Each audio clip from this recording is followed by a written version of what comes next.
আসসালামু আলাইকুম রহমতুল্লাহ। দেশ ও বিদেশ থেকে যারা প্রবাস থেকে যারা দেখছেন সবাইকে আন্তরিক মুবারক ও অভিনন্দন। তো একটা বিষয়ে কথা বলবো, সেটা হচ্ছে যে ইদানিং একটা বিষয় আমাদের সিলেটের হুসামউদ্দিন চৌধুরী শাহ হাফিজাহুল্লাহ ওনার একটা ভিডিও ক্লিপ নিয়ে কথাবার্তা শুরু হয়েছে। উনি ভিডিওতে শুনতে আমরা শোনা গিয়েছে যে ভিডিওতে তিনি রাসূলুল্লাহ সাল্লাল্লাহু আলাইহি ওয়াসাল্লামকে গায়েব জানেন এটা বলেছেন। এমনকি উলিয়ারা এমনকি ফুলতলি সাহেবও গায়েব জানতেন সেটা বলছেন। তো কথা হচ্ছে এই সর্বপ্রথম যে কথাটা বলবো সেটা হচ্ছে আমাদের কাছে আমরা মুমিন, আমরা আল্লাহকে বিশ্বাস করি, রাসূল সাল্লাল্লাহু আলাইহি সাল্লামের প্রতি ঈমান আনি, কোরআনের প্রতি ঈমান আনি। আমাদের কাছে দলিল আছে, আমাদের কাছে কোরআন এবং হাদিস আছে। তো আমাদের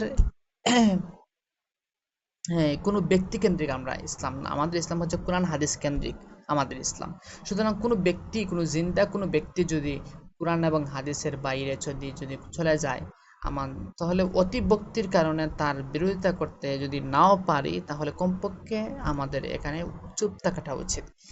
কথার কথা আমাদের বাংলাদেশ সবচেয়ে বড় আমার কাছে প্রিয় ব্যক্তিত্ব, উদাহরণস্বরূপ মামুনুল হক সাহেব হাফিজাহুল্লাহ, এবং উনি যদি এখন যদি কোনো ইসলাম বিরোধী যদি কথা বলে এবং সেটা যদি কোরআন এবং হাদিসের সাথে সাংঘর্ষিক হয়, তাহলে আমার উচিত হচ্ছে ওনার বক্তির কারণে আমি যদি ওনার বিরোধিতা করতে নাও পারি, কমপক্ষে এ ব্যাপারটা মেনে না নেওয়া যে উনি একটা ভুল বলছেন, সেটা ভুল স্বীকার করা। এবং কেউ যদি বলে তাহলে একটা স্বীকার করে নেওয়া, হ্যাঁ ভাই উনি ভুল বলছেন। তাহলে উনার উচিত হচ্ছে সেটাকে পরিষ্কার করে দেওয়া। হ্যাঁ, যদিও পরবর্তীতে একটি ভিডিওতে এটাও পেয়েছি যে তিনি এটা বলেছেন যে আল্লাহ তাআলা যেই অর্থে গায়ব, আলিমুল গায়ব, সে অর্থে রাসূল সাল্লাল্লাহু আলাইহি ওয়াসাল্লাম গায়ব নন। আলিমুল গায়ব নন, রাসূল সব গায়বের খবর জানতেন না, বরং আল্লাহ তাআলা যতটুকু জানাইয়া দিতেন ততটুকু শুধু জানতেন। তো এটা তো আমরা জানি। এবং রাসূল সাল্লাল্লাহু আলাইহি ওয়াসাল্লাম গায়ব নন, কিন্তু আমাদের আফসোসের বিষয় হচ্ছে এখানে তার কিছু মানুষ আমি দেখেছি যারা ফুলতলি সাহেবের প্রথম ভিডিওটা, যে ভিডিওটা ভাইরাল হয়েছিল রসুল গাইব জানেন বলে, সে ভিডিওতে বলা হয়েছে ফুলতলি সাহেবও গাইব জানেন। তো সেই ভিডিওটাও কিন্তু আহ, সাফাই গেয়ে অনেকে বিভিন্ন ধরনের দলিল আদিলা দিতে মানে চেষ্টা করেছেন, যে প্রমাণ করতে চেষ্টা করেছেন রসুল সাল্লাহ সাল্লাম আসলে গায়েব জানতেন। এবং তারা এমন একটা ভাব নিয়েছেন যে বোঝা গিয়েছে আল্লাহ তাআলা রসুল সাল্লাহ সাল্লামকে সমস্ত গাইবের জ্ঞান দিয়ে দিয়েছেন। বিষয়টা কিন্তু এইরকম মনে হয়েছে আর কি, তাদের পুষ্টে বা তাদের কথাবার্তার কারণে। কিন্তু বিষয়টা আসলে আদৌ এমন নয়, বরং আল্লাহ সুবহানাহু ওয়া তাআলা যতটুকু গাইব জানতেন ততটুকু জানাতেন, শুধু ততটুকু গাইব জানতেন আল্লাহ রসুল সাল্লাল্লাহু আলাইহি সাল্লাম। কিন্তু রসুল সাল্লাল্লাহু আলাইহি সাল্লাম গাইব জানলেওয়ালা বলা যাবে না। দেখেন, কিন্তু আল্লাহ তাআলা আলিমুল গাইব, আল্লাহ তাআলা গায়েব জাননেওয়ালা। আল্লাহ এই জন্যে আলিমুল গাইব আল্লাহ, এটা আল্লাহ তাআলার সিফতি নাম। এখন আলিমুল গাইব থেকে নিয়ে রাসূল সাল্লাল্লাহু আলাইহি সাল্লামকে আলিমুল গাইব বলা যাবে না, বরং রাসূল সাল্লাল্লাহু আলাইহি সাল্লামকে যতটুকু জানানো হতো শুধু ততটুকু জানতেন। আমরা বিভিন্ন কোরআন এবং হাদিস থেকে সেটা স্পষ্টভাবে প্রমাণিত যে রাসূল সাল্লাল্লাহু আলাইহি সাল্লামকে আলিমুল গাইব বলা যাবে না। রাসূল সাল্লাল্লাহু আলাইহি সাল্লাম গাইব জানতেন এরকম, বা গাইবের সব বিষয় জানতেন রাসূল সাল্লাল্লাহু আলিমুল গাইব, এরকম কিন্তু বলা যাবে না। রাসূল সাল্লাল্লাহু আলাইহি সাল্লাম সরাসরি বলা যাবে না রাসূল সাল্লাল্লাহু আলাইহি সাল্লাম গাইব জানতেন। এটা আমরা কোথা থেকে পাইলাম? এটাও আমরা কোরআন এবং হাদিস থেকে পাই। যেমন এই আল্লাহ তাআলা যেমন বলতেন সূরা আলে ইমরানের, দেখেন এই যে আয়াতের মধ্যে, এখানের মধ্যে আল্লাহ সুবহানাহু ওয়া তাআলা বলতেছেন ৪৪ নম্বর আয়াত সূরা আলে ইমরানের, যালিকা মিন আম্বাইল গায়ব নুহি ইলাইক ওমা। তো এর আগের আয়াতে মরিয়ম আলাইহিস সালাতু ওয়াস সালামের কথা, মরিয়ম আলাইহিস সালাতু ওয়াস সালামের ঘটনা বর্ণনা করা হয়েছে। বর্ণনা করে আল্লাহ তাআলা বলতেছেন যালিকা মিন আম্বাইল গায়ব নুহিহি ইলাইক, হে মোহাম্মদ, এই সমস্ত এই গাইবের খবর যেগুলো আমি আপনাকে ওহির মাধ্যমে জানিয়ে দিলাম। ওয়ামা কুনতা লাদাইহিম, এরপর আল্লাহ তাআলা দুইবার বলতেছেন যে আপনি টোটালি জানতেন না, আপনি তো চিরনই না, ওইখানে জানবেন কিভাবে? আপনি তো ওই যুগে মরিয়ম আলাইহিস সালাম যখন মরিয়ম আলাইহিস সালামকে নিয়ে যখন লড়াই টানা হয়েছিল এবং ঝগড়া হয়েছিল, সেই ঘটনাস্থলে তো আপনি উপস্থিত ছিলেনই না, তাহলে আপনি জানবেন কিভাবে? আপনি জানতেন না, আপনাকে ওহির মাধ্যমে জানিয়ে দিলাম। যেমন আল্লাহ সুবহানাহু ওয়া তাআলা বলতেছেন, ওয়ামা কুনতা লাদাইহিম ইয ইলকুনা আকলামাহুম আইয়ুহুম ইয়াকফুলু মারইয়াম। যে নবী আপনি তাদের কাছে ছিলেন না যখন মরিয়ম আলাইহিসসালামের কাফিল কে হবে সেটা নিয়ে যখন রটাইটানা হয়েছিল, অমা কুনতা লাদাইহিম ইয ইয়াখতাসিমুন, এবং তারা যে ঝগড়া করেছিল তখন তাদের কাছে আপনি ছিলেন না। তো এখান থেকে কিন্তু স্পষ্ট এই বিষয়টা। এরপরে দেখেন তাফসির কিন্তু ছোট মুখতসর আল মুখতসর ফি তাফসিরে, এখান থেকে কিন্তু ছোট একটা তাফসির দেওয়া হয়েছে। আপনারা ভিডিও লম্বা হয়ে যাবে এজন্য আমি বলতেছি না, যারা বুঝেন ভালো সেটা দেখে নিতে পারেন তাফসিরটা। এরপরে দেখেন সূরা আল ইমরানের 179 নম্বর আয়াতের মধ্যে আল্লাহ সুবহানাহু ওয়া তাআলা বলেন, মা কানা আল্লাহু লিয়াযআলাল মুমিনিনা আলা মা আনতুম আলাইহি হাত্তা ইয়ামিজাল খাবিসা মিনাত তাইয়্যিব, যে আল্লাহ তাআলা এমন করবেন না যে মুমিনদেরকে এমনি স্বাভাবিকভাবে ছেড়ে দিবেন, যা মুমিনদের উপর কোনো পরীক্ষা ফেলবেন না, পরীক্ষা ফেলে কোনো বিপদে ফেলে কোনো এমন কোনো বিষয় না ফেলে যে মুমিনদের মধ্য থেকে যারা খবিস রয়েছে, যারা মুনাফিক রয়েছে, তারা পবিত্র মুমিন, নিরেট মুমিন থেকে তারা তারা যেন আলাদা হয়ে যায়, এবং সেরকম ব্যবস্থা করবেন না, সেটা আল্লাহ করবেন না। মানে এরকম ব্যবস্থা একটা করবেন, এমন একটা বিপদ দিবেন। এরপরে আল্লাহ তাআলা বলতেছেন, এটা আমাদের আলোচ্য বিষয় না, আমাদের পরের বিষয়ে বলতেছেন, আল্লাহ বলতেছেন ওয়ামা কানাল্লাহু লিইউতলিয়াকুম আলাল গায়ব। আল্লাহ তাআলা স্পষ্ট করে বলতেছেন, আল্লাহ তাআলা এমন করবেন না যে আল্লাহ তোমাদেরকে গায়েবের বিষয়ে ইত্তেলা করবেন, ইউতলিয়াকুম অবগত করবেন ওয়ালাকিন্নাল্লাহু ইয়াজতাবি মির রুসুলিহি মান ইয়াশা, তবে আল্লাহ তাআলা যাকে ইচ্ছা তাকে রাসূল হিসেবে নির্বাচন করতে পারেন। তো নির্বাচন করার পরে আল্লাহ তাআলা হয়তো তাকে গায়েবের বিষয়ে মানে সংবাদ দিবেন, ইত্তেলা করবেন, অবগত করবেন। ভাই অবগত একজনে করা, তো অবগত আপনি যদি আমাকে অবগত করেন, আমি জানতাম না, আপনি আমাকে অবগত করলেন, যতটুকু অবগত করেছেন যুগ জামানার চাহিদা অনুযায়ী সেটা বলতে পারবো যে আপনি যতটুকু অবগত করেছেন আমি এর চাইতে কম অবগত হয়েছি, কিন্তু এর চাইতে বেশি অবগত হয়েছি সেটা বলার সুযোগ আর নাই। এরপরে দেখেন এখানেও কিন্তু তাফসীর একটা দেওয়া হয়েছে, আপনারা তো পড়ে নিতে পারেন। এরপরে দেখেন সূরা হুদের 49 নম্বর আয়াতের মধ্যে বলেছেন, তিলকা মিন আম্বাইল গায়ব নুহিহা ইলাইক। আল্লাহ তাআলা বলতেছেন যে ওই সমস্ত সংবাদ, যে ঘটনাটা আমি আগে বর্ণনা করে আসলাম, সে কিসের ঘটনা? নূহ আলাইহিস সালামের ঘটনা। সেই নূহ আলাইহিস সালামের ঘটনা, এগুলা হচ্ছে হে নবী মুহাম্মদ সাল্লাল্লাহু আলাইহি সাল্লাম, এগুলা হচ্ছে গায়বের সংবাদ, এগুলা নুহিহা ইলাইক, আপনাকে ওহীর মাধ্যমে জানিয়ে দিলাম। ওমা কুনতা তা'লামুহা আনতা ওয়ালা কওমুকা মিন ক্বাবলি হাযা, হে নবী আপনি এবং আপনার সম্প্রদায় এ ব্যাপারে কিছুই জানতো না, এ ব্যাপারে জানতো না, আমি আল্লাহ আপনাকে জানায়া দিলাম। দেখেন তাফসীরের মধ্যে কিন্তু স্পষ্টভাবে আসছে, মা কুনতা আইয়ুহার রাসূল তা'লামুহা আনতা ওয়া মা কানা কওমুকা ইয়া'লামুনাহা মিন ক্বাবলি হাযাল ওয়াহয়ি আল্লাযী আওহাইনাহু ইলাইক, আমি ওহীর মাধ্যমে জানাই দেওয়ার পরে তুমি জানতে পেরেছো, এর আগে জানতে পারো নাই। তো এখান থেকে বোঝা গেল আল্লাহ তাআলা গায়বের সব সংবাদ, মানে আলিমুল গায়ব আল্লাহ তাআলা গায়ব জানেন সেটা বলা যাবে। রাসূল সাল্লাল্লাহু আলাইহি ওয়াসাল্লাম গায়ব জানতেন, রাসূল সাল্লাল্লাহু আলাইহি ওয়াসাল্লাম গায়ব জানেন স্বাভাবিক করতে সেটা বলা যাবে না। বললে আপনাকে অবশ্যই তাফসীরের সাথে বলতে হবে, যেন মানুষ এখন ফিতনার যুগে মানুষ যেন বিভ্রান্ত না হয়, এটা আপনাকে অবশ্যই মাথায় রাখতে হবে। এরপরে দেখেন সূরা ইউসুফের 102 নম্বর আয়াতের মধ্যে এই যে এখানে কিন্তু বলতেছেন আল্লাহ সুবহানাহু ওয়া তাআলা, যালিকা মিন আম্বাইল গায়ব নুহি ইলাইক, এই যে ইউসুফের ঘটনা সেটাও কিন্তু গায়বের খবর, আমি আপনাকে জানাই ওহীর মাধ্যমে জানায়া দিলাম। আমা কুনতা লাদাইহিম ইদ আজমাহু আমরাহুম ওয়া হুম ইয়ামকুরুন, তারা সবাই একত্রিত হয়েছে এবং তারা ষড়যন্ত্র করেছে, এগুলো কোনো বিষয়ে আপনি অবগত ছিলেন না, আপনি জানতেন না, জানবেন কিভাবে? আপনি তো ছিলেনই না, মা কুনতালা দাইহিম, আপনি তাদের নিকট ছিলেনই না, তাহলে জানবেন কিভাবে ইউসুফ আলাইহিস সালামকে নিয়ে তারা কি করেছিল? তো এই যে এই আয়াত থেকে কিন্তু স্পষ্ট আমাদের কাছে। এরপরে দেখেন একবার শেষের যে আয়াত, যেটা সূরা এই নামলের 65 নম্বর আয়াতের মধ্যে আল্লাহ বলেন, কুল্লা ইয়ালামু মান ফিস সামাওয়াতি ওয়াল আরদিল গায়বা ইল্লাল্লাহ, হে নবী আপনি স্পষ্ট করে বলে দেন, লা ইয়ালামু মান ফিস সামাওয়াতি ওয়াল আরদ, আসমান এবং জমিনের মধ্যে যা আছে এগুলা এক যেগুলা গায়ব আছে, গায়ব বলতে আসমান এবং জমিনের মধ্যে যা আছে, কথা শেষ, এগুলো একমাত্র আল্লাহ তাআলা জানেন। আমা ইয়াশউরুনা আইয়ানা ইউবআসুন।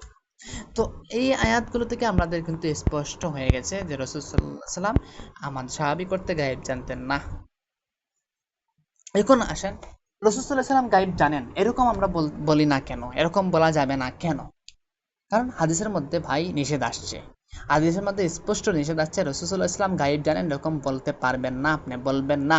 কারণ যদি বলেন যে আর রাসূল সাল্লাম গায়েব জানেন, অতটুকু জানেন, তাহলে অবশ্যই আপনাকে তাফসিলের সাথে, ব্যাখ্যা করার সাথে আপনাকে অবশ্যই বলতে হবে রাসূল কতটুকু গায়েব জানেন, কতটুকু জানেন না, সেটা বলতে হবে আপনাকে। আর না হয় স্বাভাবিক করতে রাসূল সাল্লাম গায়েব জানেন সেটা বলা যাবে না, কারণ আলিমুল গায়েব আল্লাহর সিফাত। যে রাসূল সাল্লাম গায়েব জানেন, তাহলে এর এর আরবি অর্থ কি আসে? ইয়ালামুল গায়ব।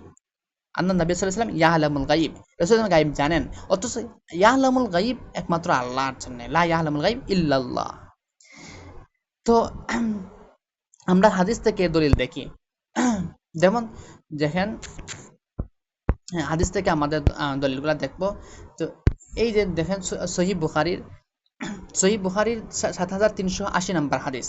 এই হাদিস দেখেন, আমি পুরাটা সবকিছু পড়বো না, সংক্ষেপে পড়বো যে সময় কম। আন আয়েশা রাদিয়াল্লাহু তাআলা আনহা ক্বালাত, আয়েশা রাদিয়াল্লাহু তাআলা থেকে বর্ণিত হাদিস, হাদিসটা বর্ণিত আম্মাজান আয়েশা রাদিয়াল্লাহু তাআলা আনহা থেকে। তিনি বলতেছেন, মান হাদ্দাসাকা আন্না মুহাম্মাদান সাল্লাল্লাহু আলাইহি ওয়াসাল্লাম রাআ রাব্বাহু ফাকাদ কাযাবা। আয়েশা রাদিয়াল্লাহু তাআলা বলেন যে যে আপনার কাছে বর্ণনা করবে যে মুহাম্মদ সাল্লাল্লাহু আলাইহি সাল্লাম তার প্রভুকে দেখেছেন, ওহুয়া ফাকাদ কাযাবা, সে যেন মিথ্যাবাদী, সে মিথ্যা বর্ণনা করলো। ওহুয়া ইয়াকুল লা ইউদরিকুল আবসার, লা ইউদরিকুহুল আবসার, কারণ আল্লাহ তাআলা নিজেই বলে দিয়েছেন যে তাকে কোনো দুনিয়ার কোনো চক্ষু তাকে দেখতে পারবে না। এবং এরপরের অংশে আমাদের আলোচ্য বিষয় হচ্ছে, এরপরের অংশে এই যে অংশটা, এই অংশটা হচ্ছে আমাদের আলোচ্য বিষয়, যেটা হচ্ছে অমান হাদ্দাসাকা আন্নাহু ইয়ালামুল গায়বা ফাকাদ কাযাবা। যে যে আয়েশা রাদিয়াল্লাহু আনহা বলতেছেন কি সহিহ বুখারীতে, এখানে কি হলো, কাল করার কোনো সুযোগ নাই ভাই। এখানে আল্লাহ রাসূল আয়েশা রাদিয়াল্লাহু আনহা বলতেছেন তাউইলের কোনো সুযোগ নাই। আয়েশা রাদিয়াল্লাহু আনহা বলতেছেন মান হাদ্দাসাকা আন্নাহু ইয়ালামুল গায়বা ফাকাদ কাযাবা। আয়েশা রাদিয়াল্লাহু আনহা বলতেছেন যে বলবে যে মুহাম্মদ গায়েব জানেন, সেও মিথ্যাবাদী। কারণ আল্লাহ তাআলা বলতেছেন লা ইয়ালামুল গায়ব ইল্লাল্লাহ। তো এই হাদিস থেকে আমরা জানতে পারি আল্লাহ তাআলাকে আমরা গায়েব জানেন, সেটা সবসময় বলতে পারবো স্বাভাবিক করতে, কিন্তু রাসূল সাল্লাল্লাহু আলাইহি সাল্লাম গায়েব জানেন না, গায়েব জানেন এরকম কিন্তু বলা যাবে না। আর আপনাকে বললে অবশ্যই সাথে সাথে বিতাফসিল বলতে হবে। এই এরপরে দেখেন আমাদের, হ্যাঁ এটা হচ্ছে বুখারী শরীফের হাদিস। এরপর দেখেন মুসলিম শরীফের হাদিস। মুসলিম শরীফের হাদিস ১৭৭ নম্বর হাদিস। সেই হাদিসটা আম্মাজান আয়েশা রাদিয়াল্লাহু আনহা থেকে বর্ণিত। তো এই হাদিসের মধ্যে বলছেন তিনটা জিনিস, এই যে ইয়া আবা আয়েশাতা সালাসুম মান তাকাল্লামা বিওয়াহিদাতিন মিনকুন্না ফাকাদ আযামা আলাল্লাহিল ফিরিয়া। যে যদি এই তিনটা থেকে কোনো একটা, যদি কেউ যদি বলে, বর্ণনা করে, বা এ ব্যাপারে যদি কথা বলে, সাক্ষ্য দেয়, স্বীকার করে, তাহলে সে যেন আল্লাহ তাআলার উপর বিরাট একটি মিথ্যা অপবাদ দায়ের করলো, নাউজুবিল্লাহ। এখন দেখেন এই তিনটার মাঝ থেকে একটা কি, আমরা সে এই আলোচনা লম্বা হওয়ার কারণে আমরা সেদিকে যাব না। তিনটার মাঝ থেকে একটা হচ্ছে এই দেখেন এই অংশে, হাদিসের নিচের অংশে, সেটা হচ্ছে কালাত মান জাহামা আন্না রাসূলুল্লাহ সাল্লাল্লাহু আলাইহি ওয়াসাল্লাম কাতামা শাইআন মিন কিতাবিল্লাহি ফাকাদ আযমা আলাল্লাহিল ফিরিয়া আল্লাহু ইয়াকুল ইয়া আইয়ুহার রাসূল বাল্লিগ মা উনজিলা ইলাইকা মির রাব্বিকা ওয়া ইল্লাম তাফআল ফামা বাল্লাগতা রিসালাতা। এই আয়াতের অংশটুকু বললাম যে আল্লাহ তাআলা রাসূল সাল্লাল্লাহু আলাইহি ওয়াসাল্লাম যা জানিয়েছেন সবকিছু জানিয়ে দিয়েছেন, কোনো কিছু গোপন রাখেন নাই। কিন্তু আমাদের আলোচ্য বিষয়ের সাথে শেষের অংশ, সেটা হচ্ছে মান জাহামা আন্নাহু ইউখবিরু বিমা ইয়াকুনু ফি গাদিন ফাকাদ আযমা আলাল্লাহিল ফিরিয়া। আর কি লাগে, যেখানে আয়েশা রাদিয়াল্লাহু তাআলা স্পষ্টভাবে বলে দিয়েছেন, স্পষ্টভাবে এখানে গায়েব শব্দ উল্লেখ করেন নাই, কিন্তু ঘুরাইয়া বলছেন, কি বলছেন, যে ধারণা করবে, যে আর রাসূল সাল্লাল্লাহু আলাইহি সাল্লাম আগামীকাল কি হবে সেটা সংবাদ দিয়ে দিবেন, সেটা খবর দিয়ে দিবেন, এরকম যে ধারণা করবে, তাহলে সেটাকে, এখানে ওহির কিন্তু ওয়াসিতা নাই, এখানে ওহির ওয়াসিতা এই ওহিটা এখানে ইস্তেসনা, এখানে ওহির কথা আসবে না। হ্যাঁ, ওহি যদি আসে তাহলে রাসূল সাল্লাল্লাহু আলাইহি ওয়াসাল্লাম বলতে পারেন আগামীকাল নয় বরং আগামী ১০০ বছর পরে কি হবে সেটা রাসূল সাল্লাল্লাহু আলাইহি ওয়াসাল্লাম বলতে পারেন, যদি ওহি আসে। যেখানে এরকম বলা যাবে না সরাসরি যে যে ধারণা করবে যে রাসূল সাল্লাল্লাহু আলাইহি ওয়াসাল্লাম নিজ পক্ষ থেকে আগামীকাল কি হবে সেটা বলে দিতে পারবেন, ফাকাদ আযমা আলাল্লাহিল ফিরিয়া, সে আল্লাহ তাআলার উপর বিরাট বড় মিথ্যা অপবাদ দায়ের করল। তো এই পেলাম মুসলিম শরীফের হাদিস। এখন দেখেন সুনানে মুসনাদে আহমদ, মুসনাদে আহমদের হাদিস হচ্ছে 24,227 নম্বর হাদিস। এখানে আমি স্ক্রিনশট দিয়ে দিচ্ছি, এবং সে আপনার যদি সেটা পছন্দ হয় তাহলে সেটা আপনি অবশ্যই দেখে নেবেন যদি সন্দেহ হয়। তো এখান থেকে দেখেন এখানে কিন্তু একই কথা কিন্তু আসছে, সেটা হচ্ছে এই যে শেষের দিকে আসছে যে এই কি এই যে এই অংশটুকু, এই অংশটুকু আমার আমি যে টাচ করছি সেই অংশটুকুর মধ্যে কিন্তু আসছে আয়েশা রাদিয়াল্লাহু আনহা বলতেছেন কি, আমান আখবারাকা বিমা ফি গাদিন ফাকাদ কাযাবা। তো এখানে কিন্তু বলতেছেন যে আগামীকালকে কিছু হবে সে সংবাদ যদি রাসূল সাল্লাল্লাহু আলাইহি ওয়াসাল্লামকে যদি মনে করে রাসূল সাল্লাম বলতে পারবেন, তাহলে সেটা এই কি অবশ্যই মিথ্যা, সে মিথ্যা বলেছে এবং সে মিথ্যাবাদী সাব্যস্ত হবে। এরপর তিনি দলিলও দিয়েছেন। কি দলিল দিয়েছেন? ইন্নাল্লাহা ইনদাহু ইলমুস সাআহ ওয়া ইউনাজ্জিলুল গায়স ওয়া ইয়ালামু মা ফিল আরহাম। এই আয়াত দ্বারা দলিল দিয়েছেন আম্মাজান আয়েশা রাদিয়াল্লাহু তাআলা আনহা।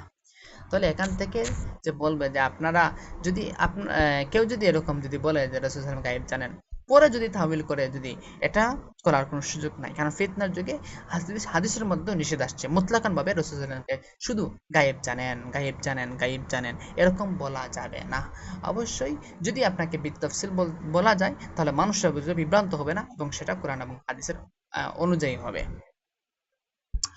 তো এখন যদি কেউ যদি সত্যিকার অর্থে, সবচেয়ে কথা হচ্ছে সত্যিকার অর্থে যদি কেউ আল্লাহ যেভাবে গায়েব জানেন রাসূল সাল্লাল্লাহু আলাইহি সাল্লামও সেভাবে গায়েব জানেন, এটা যদি কেউ বিশ্বাস করে এতেকাদের সাথে যদি বলে, তাহলে সে শিরিক করলো, সে শিরিক করলো।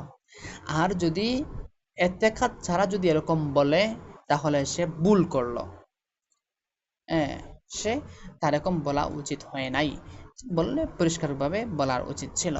এখন হলো কার আউলিয়া মানে অলিরা গায়েব জানতেন কিনা? আসলে ভাই অলিরা ইলহাম জানতেন, অলিদের ইয়ার মধ্যে এলহাম আসে, বিভিন্ন ধরনের এলহাম আসে, অথবা তাদের কোরআন এবং হাদিসের গভীর চর্চার কারণে তাদের দূরদর্শিতা সৃষ্টি হয়, যে তারা একটা অনুমান করতে পারেন যে বর্তমান যুগের যে অবস্থা, মানুষের চলাফেরা, দিনই হালত, এই হালতে আগামী 2 বছর পরে কি অবস্থা হবে সেটা অনুমান করতে পারেন। সেটা এলহামের ভিত্তিতে হতে পারে অথবা ইলমের গভীরতার কারণে হতে পারে। তবে একটা কথা মনে রাখবেন, রাসূল সাল্লাল্লাহু আলাইহি ওয়াসাল্লামের প্রতিটা কথা শরীয়তের দলিল, রাসূল সাল্লাল্লাহু আলাইহি ওয়াসাল্লামের ওহী শরীয়তের দলিল, রসুল ইসলামের ওহির শরীয়তের দলিল। রসুল ইসলামের দিলের মধ্যে যা ইলকা হয়েছে, উনি যেই কথা বলেছেন হাদিসে কুদসির মাধ্যমে আল্লাহ তাআলার কথাও রসুল সাল্লাল্লাহু মুখ জবান দিয়ে বের হয়েছে, সেটা শরীয়তের দলিল। কিন্তু কোনো পীর সাহেব যদি কোনো কথা বলেন, সেটা শরীয়তের দলিল হবে না। তবে কারামাত আউলিয়া হাক্কুন এর মানে কি? এর মানে হচ্ছে কোনো অলির কথা যদি বাস্তবে রূপান্তরিত হয়ে যায়, তাহলে সেটা কারামত হিসেবে সাব্যস্ত হবে। আর উনি অলিয়া উলিয়াদের কারামত সত্য, সেটা আহলে সুন্নাতুল জামাতের আকীদা, সেটার মধ্যে কোনো সমস্যা নাই, কোনো প্রশ্ন নাই। তাহলে কোনো পীর সাহেব যদি এটা বলে থাকেন যে আগামীকালকে বৃষ্টি হবে, যে এটা আমার উপর মানা কি, আমার উপর ওয়াজিব যে আমাকে মানতে হবে, উনি কিসের উপর ভিত্তি করে বলেছেন সেটা তো আমার জানা নাই। উনি তো এমনি বলতে পারেন, ধারণা করে বলতে পারেন, অথবা উনি এলহামের ভিত্তিতে বলতে পারেন আগামীকালকে বৃষ্টি হবে, সেটা আমার তার মানার উপরে, আমি যে সেটা মানতে হবে সেই দলিল দেন আপনি, সেটা আপনাকে দলিল দিতে হবে যে পীর সাহেবের কথা মানতে হবে, পীর সাহেবের কথা দলিল, কথা গাইবের সংবাদ বরং না, বরং সেটা হবে এলহাম। আহ, হ্যাঁ, উনার কথা যদি আগামীকালকে সত্যি যদি বৃষ্টি হয়, তাহলে তো ঠিক আছে, বাস্তবের সাথে মিলল, কারামত প্রকাশ পাইল। আর কারামত হক সেটা আমরা জানি, সেটা আমরা আহলে সুন্নাত ওয়াল জামাতের সবার এই ব্যাপারে কোনো ইখতিলাফ নাই। কারামাতুল আউলিয়া হাক্কুন, আউলিয়াদের কারামত হক। তো এই সংক্ষিপ্ত আলোচনা দ্বারা আমরা খোলাসা এটাই বুঝতে পারলাম যে রাসূল সাল্লাল্লাহু আলাইহি ওয়াসাল্লাম গায়েব জানেন, এরকম বলা যাবে না কখনো। আর বললে আপনাকে অবশ্যই বিত্তাফসির বলতে হবে। গায়েব একমাত্র আল্লাহ তাআলা জানেন, এবং সেটা আম্মাজান আয়েশা রাদিয়াল্লাহু আনহা বারবার এটা স্পষ্টভাবে রদ করে দিয়েছেন। কেউ বলতে পারবে না রাসূল সাল্লাল্লাহু আলাইহি ওয়াসাল্লাম গায়েব জানেন, কেউ বলতে পারবে না রাসূল সাল্লাল্লাহু আলাইহি ওয়াসাল্লাম আগামীকালকের খবর জানেন, এটাও কেউ বলতে পারবে না।